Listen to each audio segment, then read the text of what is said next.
Hello friends, welcome back to the one new video guys and my YouTube channel guys. Today friend we are going to talk about guys Infinix phone setting guys, and today we will test guys hotspot full setting, how to use it.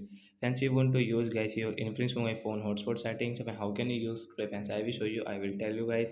So first of all guys, open your phone setting and guys click on guys your phone hotspot setting. So guys you can see phone Wi-Fi hotspot guys you can on and you can use. First of all guys we will on guys phone personal hotspot, means guys our phone hotspot guys you can on and off from here.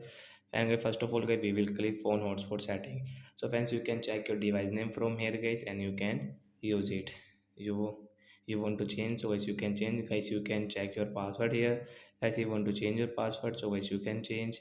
AP pen guys you want to change into 5.0, so guys you can change from here. Say hotspot setting, and guys you can see second option is share hotspot. And you want to share guys your hotspot, so guys you can share after draw your pattern lock. So when you can share guys your mobile hotspot from here. And friends you can see guys one time data limit guys you can on and guys you can off from here. You want to change guys your phone data limit setting, so guys you can change from here if you want. So like that guys you can on and guys you can use guys your hotspot full setting. And guys last guys you want to off, so you can off from here. So that's it guys, thanks for watching the video. I hope friends you understood how to off hotspot setting and how to use and how to on it. So bye guys.